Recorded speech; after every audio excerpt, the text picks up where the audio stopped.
Good morning students. बेटा आज हम आपके सिलेबस में 5th चैप्टर स्टार्ट कर रहे हैं, जिस चैप्टर का नाम है विधान पालिका। विधान पालिका चैप्टर में जो फर्स्ट यूनिट है बेटा वो लोकसभा के बारे में है।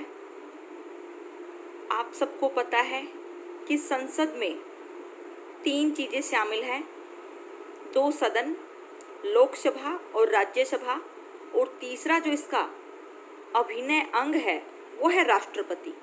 तो आज हम आपको संसद के निचले सदन लोकसभा की पावर के बारे में बताएंगे। यह संसद का निचला सदन है और इसके एमपी का चुनाव भारत की जनता द्वारा डायरेक्ट रूप से किया जाता है। लोकसभा में जिस पार्टी को बहुमत मिलता है उस पार्टी की सरकार बनती है। बात आती है बेटा कि लोकसभा के मेन पावर या मेन फंक्शन क्या क्या है। तो बेटा संविधान के विभिन्न अनुच्छेदों में लोकसभा की महत्वपूर्ण शक्तियों का वर्णन किया गया है। लोकसभा के जो कार्य हैं या महत्वपूर्ण शक्तियां हैं वो इस प्रकार हैं। सबसे पहले बेटा विधायी शक्तियों के बारे में हम बात करेंगे कि लोकसभा के पास किस प्रकार की विधायी शक्तियां प्राप्त हैं। लोकसभा का मुख्य कार्य कानून बनाना है। कानून निर्माण में लोकसभा के साथ साथ राज्यसभा को भी अधिकार दिया गया है। बेटा संसद का जो ऊपरी सदन है वो क्या है? राज्यसभा। और निचला सदन कौन सा है? लोकसभा। राज्यसभा के एमपी को हम डायरेक्ट रूप से चुनते हैं। संघ सूची तथा स्मृति सूची के सभी विषयों पर लोकसभा को कानून बनाने का अधिकार है। देखो बेटा सूची भी 3 प्रकार की होती है, संघ सूची, समवर्ती सूची और राज्य सूची। तो संघ सूची और समवर्ती सूची पर लोकसभा को कानून बनाने का अधिकार होता है। यद्यपि समवर्ती सूची पर कानून बनाने का अधिकार राज्य विधानमंडलों को भी है, परंतु विवाद की दिशा में जो अंतिम निर्णय लिया जाता है वो संसद का होता है। विशेष परिस्थिति में राज्य सूची में दिए गए विषयों पर भी लोकसभा कानून बना सकती है। कब? यदि राज्यसभा 2/3 बहुमत से प्रस्ताव पास कर दे, 2 अथवा 2 से अधिक राज्यों की प्रार्थना पर, राष्ट्रपति द्वारा संकट काल की घोषणा की गई हो, किसी राज्य में राष्ट्रपति शासन लागू किया हो। यानी कि बेटा अगर विशेष सिचुएशन पैदा होती है तो राज्य सूची में भी लोकसभा कानून बना सकती है।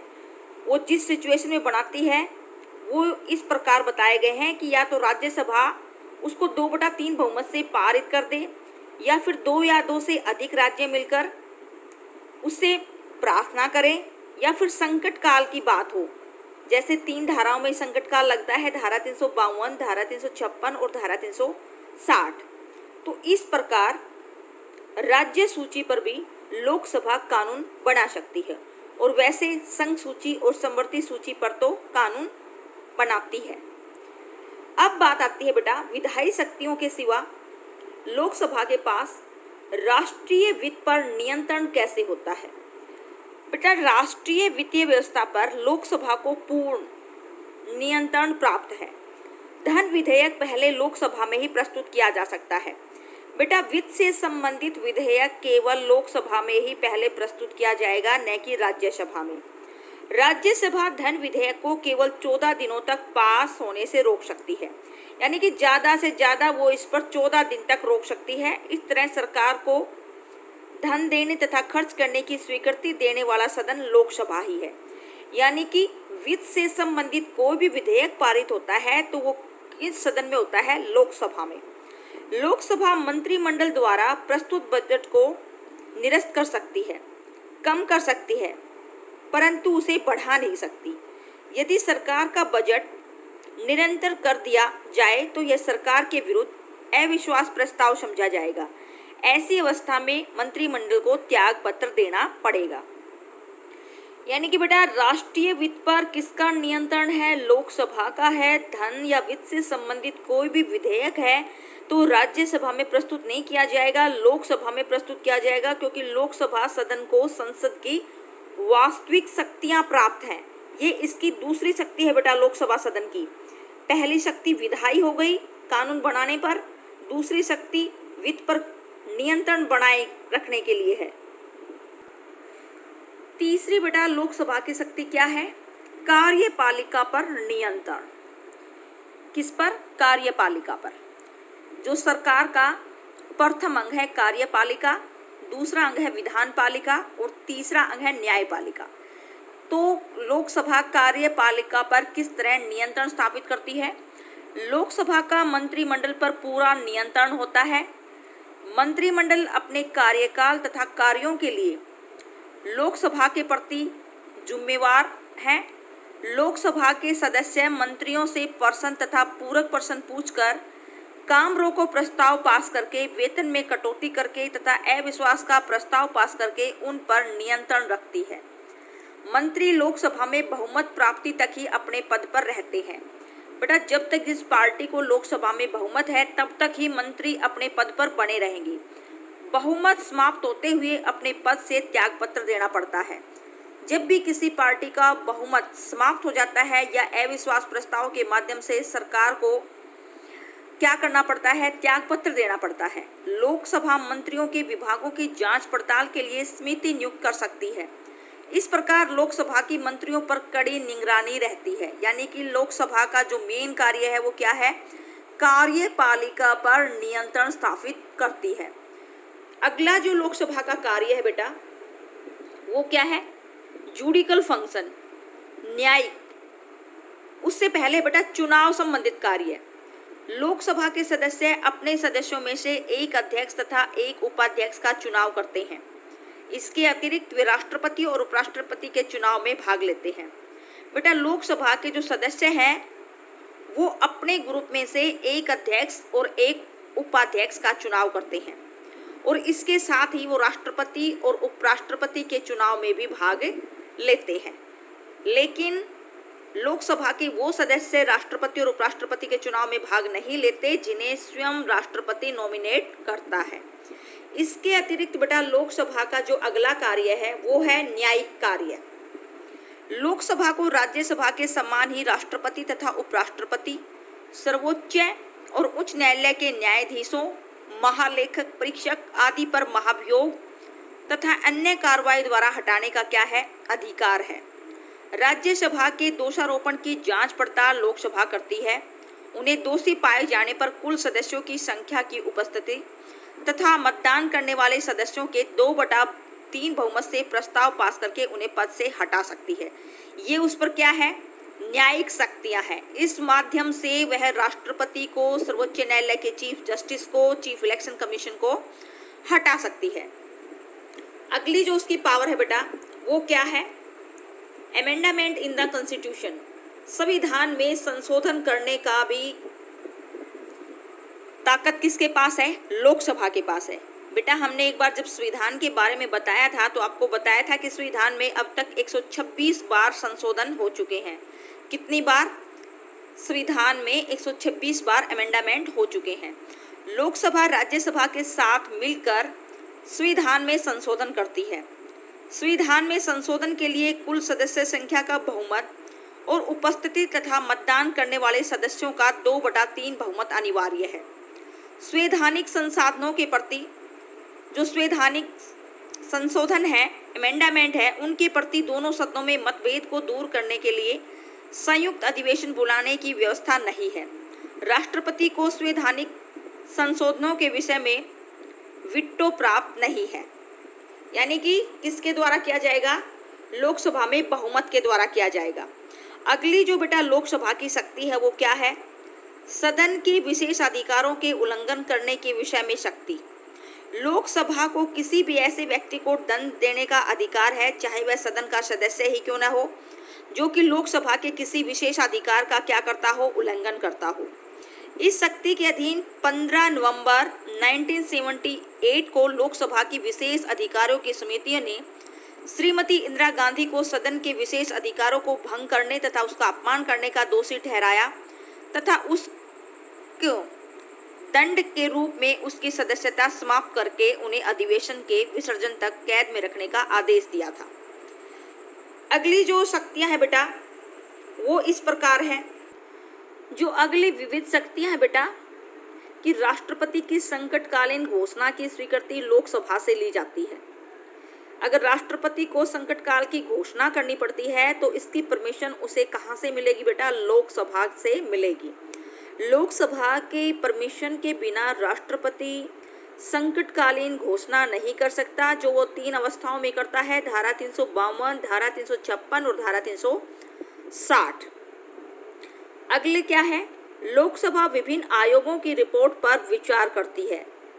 राज्यसभा के प्रस्ताव पर अखिल भारतीय सेवा स्थापित करने की प्रक्रिया में सहयोग देती है और जनता की शिकायतें सरकार के सामने रखती है और उन्हें दूर करवाती है। सदन की कार्रवाई के नियम बनाती है। संघ में नए राज्यों को सम्मिलित करना, उनके नाम और सीमाओं में परिवर्तन करना और सुप्रीम कोर्ट तथा हाई कोर्ट के अधिकार क्षेत्र में परिवर्तन करने का भी काम किसका है? लोकसभा का है। अंतर्राष्ट्रीय समझौतों को लागू करने के लिए कानून बनाती है। 2 अथवा 2 से अधिक राज्यों के लिए संयुक्त लोक सेवा आयोग तथा उच्च न्यायालय स्थापित करती है। बेटा, लोकसभा की ऊपर वर्णित शक्तियों के आधार पर कहा जा सकता है कि कानून निर्माण में यह सर्वोपरि है। यानी कि कानून निर्माण कार्य किसका है? विधान पालिका का है। वित्तीय क्षेत्र में उसकी स्थिति महान है। उसकी अनुमति के बिना सरकार न तो कोई कर लगा सकती है, न ही धन इकट्ठा करके खर्च कर सकती है। मंत्रिमंडल पर लोकसभा का नियंत्रण अंतिम होता है। वह अपने सभी कार्यों के लिए लोकसभा के प्रति उत्तरदायी होता है। हमारे देश में यह प्रथा विकसित हो चुकी है कि प्रधानमंत्री लोकसभा से लिया जाना चाहिए। प्रधानमंत्री प्राय लोकसभा में बहुमत दल का नेता होता है। श्री MP शर्मा के शब्दों में, यदि संसद राज्य का सर्वोच्च अंग है तो लोकसभा संसद का सर्वोपरि भाग। व्यवहारिक रूप से लोकसभा ही सभी निर्णयात्मक कार्यों के लिए सर्वोच्च है। यानी कि संसद में कोई पावरफुल सदन है तो वो लोकसभा है, क्योंकि लोकसभा में जिस पार्टी को स्पष्ट बहुमत मिलता है उस पार्टी की सरकार बनती है और जो भी महत्वपूर्ण कार्य हैं वो किससे संबंधित हैं? लोकसभा से संबंधित है। अब बात आती है बेटा कि लोकसभा का जो अध्यक्ष है उसके मेन कार्य क्या क्या है? वह सदन की बैठकों की अध्यक्षता करता है। जो लोकसभा का अध्यक्ष होता है वह सदन की बैठकों की क्या करता है? अध्यक्षता करता है। वह यह निर्णय करता है कि किस विधेयक पर किस दिन बहस हो। यह डिसीजन भी किसका है? लेने का काम है लोकसभा के अध्यक्ष का, कि किस विधेयक को किस दिन बहस में रखा जाएगा। वह सदस्यों को बोलने का क्रम निश्चित करता है। यदि एक ही समय में 2 या 2 से अधिक सदस्य बोलने के लिए खड़े हो जाएं, तो पहले कौन बोलेगा उसका निर्णय भी कौन करेगा? अध्यक्ष करेगा। यदि कोई सदस्य उसकी आज्ञा का पालन न करे तो उसे सदन से बाहर जाने के लिए कह सकता है। अध्यक्ष की आज्ञा न मानने पर सदस्य को मार्शल की मदद से बाहर निकलवाया जा सकता है और सदस्य को अधिवेशन में भाग लेने से भी क्या किया जा सकता है? रोका जा सकता है। अगले जो अध्यक्ष की पावर है बेटा वो क्या है? वह सदन का कार्यक्रम बनाता है, कार्रवाई के नियमों की व्याख्या करता है, उनसे संबंधित झगड़ों का निपटारा करता है। यदि किसी विधेयक पर विवाद हो जाए तो वह साधारण विधेयक है या धन विधेयक, तो अध्यक्ष का निर्णय अंतिम होता है। कई बार बेटा बहस हो जाती है कि यह धन से संबंधित है या साधारण है, तो किसका निर्णय माना जाएगा? अध्यक्ष का। अध्यक्ष विधेयकों पर वाद विवाद के पश्चात मतदान करवाता है और निर्णय की घोषणा करता है। और किसी विधेयक पर मतभेद की दशा में दोनों संयुक्त अधिवेशन की अध्यक्षता अध्यक्ष करता है। यदि बेटा किसी विधेयक पर दोनों सदनों में बहस हो जाए तो दोनों की संयुक्त अधिवेशन की अध्यक्षता कौन करेगा? लोकसभा का अध्यक्ष करेगा। वह राष्ट्रपति के संदेशों को पढ़कर सुनाता है। राष्ट्रपति जो देश के नाम संदेश देता है वह अध्यक्ष उनको पढ़कर सदन में सुनाता है। वह सदन की ओर से राज्यपाल तथा राष्ट्रपति के साथ पत्र व्यवहार करता है और वह सदन में विभिन्न समितियों का गठन करता है तथा कुछ की अध्यक्षता भी करता है। वह विधेयकों पर मतदान में भाग नहीं लेता, परंतु मत बराबर होने की दशा में उसे निर्णायक मत डालने का क्या है? अधिकार है। सदन में सभी सदस्य उसकी अनुमति से तथा उसको संबोधित करके बोलते हैं। यानी कि जब भी कोई बोलने के लिए खड़ा होता है तो उसकी परमिशन लेनी आवश्यक होती है। वह सदन में अव्यवस्था होने पर सदन की कार्रवाई स्थगित कर सकता है। संसद सदस्य भाषा का प्रयोग करे अनुचित शब्दों को कार्रवाई से निकालने का अध्यक्ष को पूर्ण अधिकार है। यदि कोई व्यक्ति सदन की मानहानि करता है तो उसके विरुद्ध अनुशासन कार्य करना अध्यक्ष का अधिकार है, यानी कि उसके खिलाफ डिसिप्लिन का एक्शन ले सकता है। वह सदन के विशेष अधिकारों का प्रोटेक्टिव है, रखवाला है। जब अध्यक्ष बोलने के लिए खड़ा होता है तो सभी सदस्यों से अपेक्षा की जाती है कि वो बैठ जाए। बेटा, लोकसभा के अध्यक्ष के पास काफ़ी शक्तियां हैं जिनके बारे में हमने आपको बताया कि किस प्रकार वो अपनी शक्तियों का प्रयोग करता है। ये था बेटा लोकसभा के पास जो पावर है उनके बारे में हमने आपको बताया है। लोकसभा संसद का निचला सदन है और लोकसभा का जो कार्यकाल है वो 5 साल है। 5 साल से पहले भी इसको भंग किया जा सकता है। वास्तविक पावर किसके पास है? लोकसभा के पास है।